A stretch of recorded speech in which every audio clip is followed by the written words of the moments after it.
এই পাহাড়গুলো তুলার মতো উড়ে যাবে, এই সমুদ্র আগুনে পরিণত হবে, মানুষ পাগলের মতো ছুটবে, মা তার সন্তানকে ভুলে যাবে, গর্ভবতী নারী। একটু থামুন, একটু ভাবুন।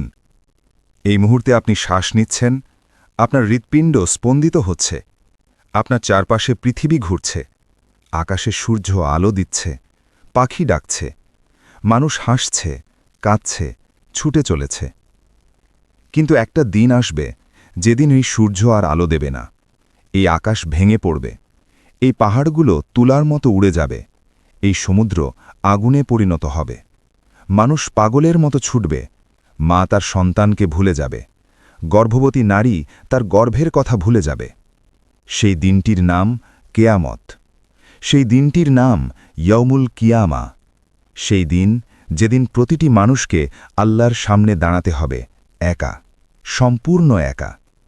আজকের এই ডকুমেন্টারিতে আমরা কথা বলবো সেই মহাদিন সম্পর্কে, যেদিনের খবর স্বয়ং আল্লাহ রাব্বুল আলামিন আমাদের দিয়েছেন তার কিতাবে, এবং রাসূলুল্লাহ সাল্লাল্লাহু আলাইহি ওয়াসাল্লাম আমাদের জানিয়ে গেছেন তার হাদিসে। কেয়ামত হল এই দুনিয়ার শেষ দিন। এটি সেই মুহূর্ত যখন আল্লাহ সুবহানাহু ওয়া তাআলা এই পৃথিবীর সমস্ত কিছু ধ্বংস করে দেবেন। তারপর শুরু হবে হাসরের ময়দান, শুরু হবে চূড়ান্ত বিচার। কেয়ামতের উপর ঈমান রাখা ইসলামের ৬টি মূল বিশ্বাসের একটি। ঈমানে মুফাসসালে আমরা বলি, আখিরাতের দিনের উপর বিশ্বাস করি। কিন্তু প্রশ্ন হল, আমরা কি সত্যিই বিশ্বাস করি?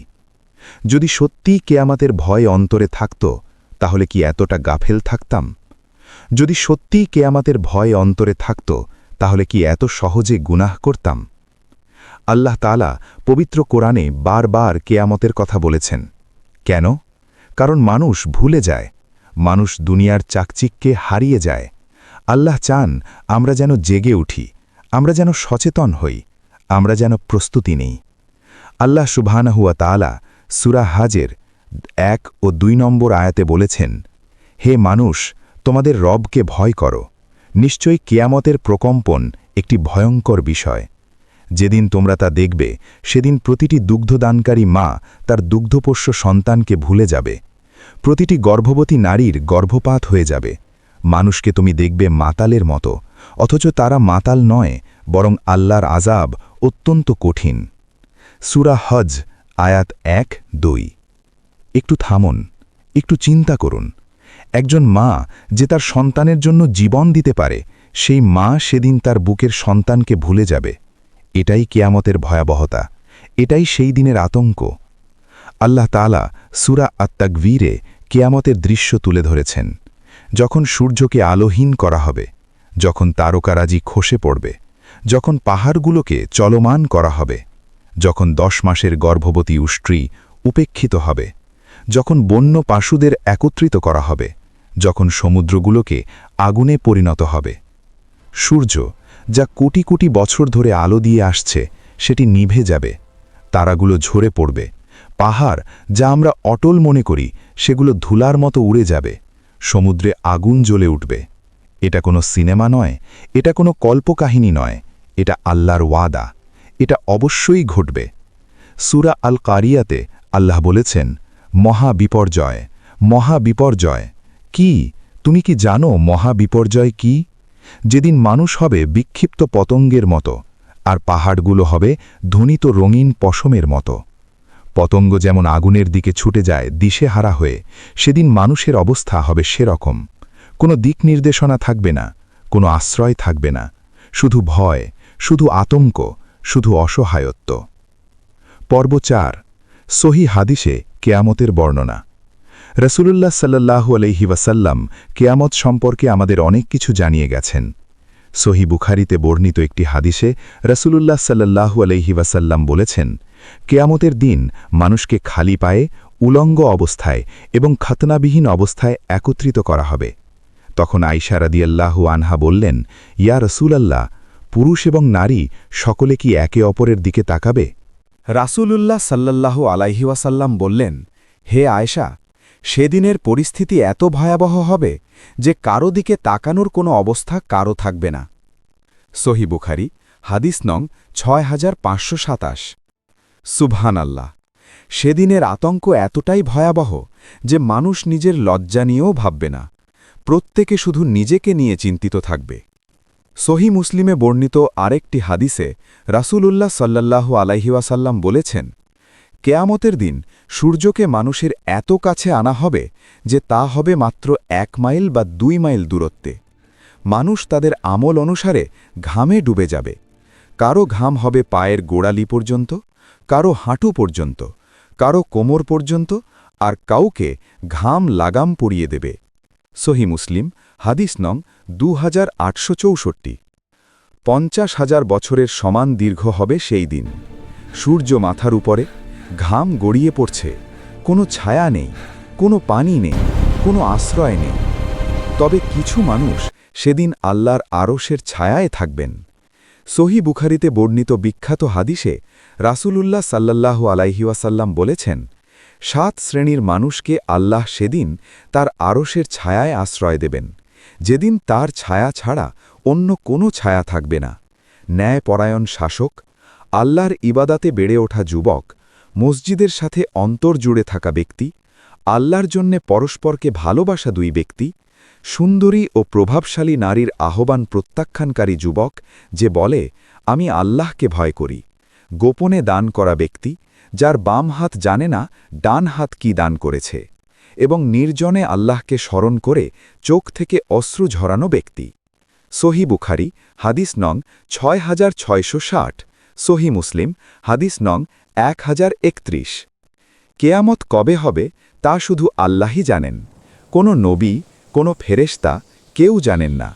সূরা আল আরাফের 187 নম্বর আয়াতে আল্লাহ বলেছেন, তারা তোমাকে কেয়ামত সম্পর্কে জিজ্ঞাসা করে, কবে তা সংঘটিত হবে? বলো, এর জ্ঞান কেবল আমার রবের কাছে, তিনি ছাড়া কেউ এর সময় প্রকাশ করতে পারবে না। সূরা আল আরাফ আয়াত 187। তবে রাসূলুল্লাহ সাল্লাল্লাহু আলাইহি ওয়াসাল্লাম কেয়ামতের কিছু আলামত বা চিহ্ন আমাদের জানিয়ে গেছেন। ইলম কমে যাবে, অজ্ঞতা বাড়বে, ব্যভিচার ছড়িয়ে পড়বে, মদ্যপান সাধারণ হয়ে যাবে, আমানতদারিতা উঠে যাবে।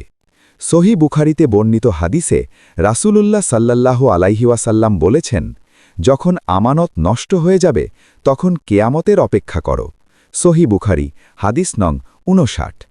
আমরা চারপাশে তাকালেই দেখতে পাই এই আলামতগুলো এক একে প্রকাশিত হচ্ছে।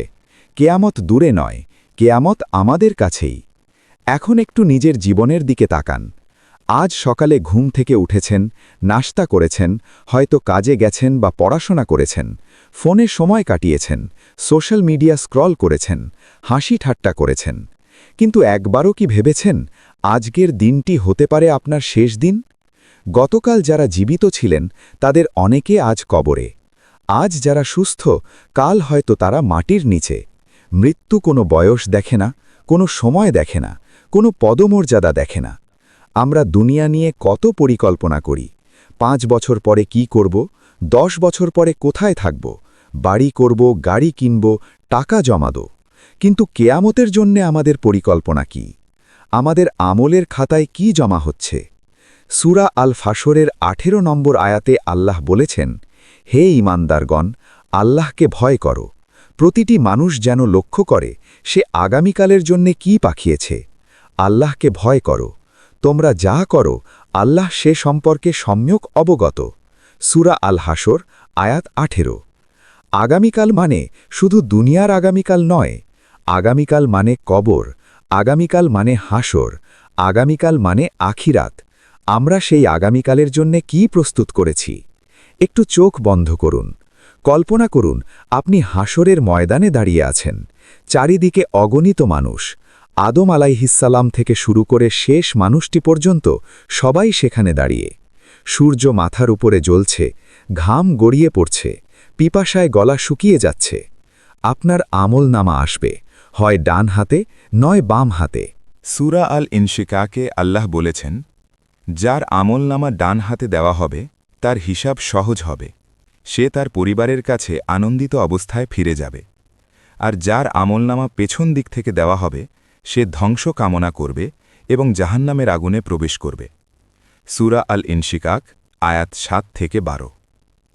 সেদিন কেউ কারো কাজে আসবে না।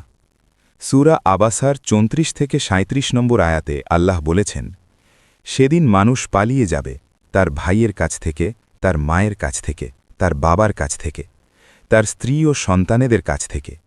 সেদিন প্রত্যেকের নিজের চিন্তায় যথেষ্ট হবে। সূরা আবাসা আয়াত ৩৪ থেকে ৩৭। যে মা আপনাকে ৯ মাস গর্ভে ধারণ করেছিলেন, সেই মা সেদিন আপনাকে চিনবেন না। যে বাবা আপনার জন্য সারা জীবন কষ্ট করেছেন, তিনি সেদিন আপনার দিকে ফিরেও তাকাবেন না। যে স্ত্রী বা স্বামীকে নিয়ে আপনি স্বপ্ন দেখেছেন, সেদিন সে আপনার থেকে দূরে পালাবে। কারণ সেদিন প্রত্যেকে নিজেকে বাঁচাতে চাইবে। নাফসি নাফসি, আমি এই কথাই সবার মুখে থাকবে। শুধু একজন বলবেন, উম্মতি উম্মতি, আমার উম্মত আমার উম্মত। তিনি হলেন আমাদের প্রিয় নবী মুহাম্মদ সাল্লাল্লাহু আলাইহি ওয়াসাল্লাম। আজই তওবা করুন ভাই আমার, বোন আমার। কিয়ামত আসবে, এটা নিশ্চিত, এতে কোনো সন্দেহ নেই। প্রশ্ন হল, আমরা কি প্রস্তুত? আমাদের হাতে এখনও সময় আছে, আমরা এখনও শ্বাস নিচ্ছি, আমাদের তওবার দরজা এখনও খোলা। রসূলুল্লাহ সাল্লাল্লাহু আলাইহি ওয়াসাল্লাম বলেছেন, আল্লাহ তাআলার রাতে তার হাত প্রসারিত করেন যাতে দিনের গুনাহগার তওবা করে, আর দিনে তার হাত প্রসারিত করেন যাতে রাতের গুনাহগার তওবা করে। এটি চলতে থাকবে যতক্ষণ না পশ্চিম দিক থেকে সূর্য উদিত হয়। সহিহ মুসলিম হাদিস নং 2759। আল্লাহ আমাদের ক্ষমা করতে চান, তিনি আমাদের শাস্তি দিতে চান না। তিনি আমাদের জান্নাতে দেখতে চান, কিন্তু আমাদের ফিরতে হবে তার কাছে। আমাদের তওবা করতে হবে আন্তরিকভাবে। আজই ফজরের নামাজ দিয়ে শুরু করুন, আজই কোরআন তেলাওয়াত করুন, আজই কাউকে ক্ষমা করুন, আজই একটি সাদকা করুন, আজই গুনাহ থেকে ফিরে আসুন, কারণ কাল হয়তো আর আসবে না।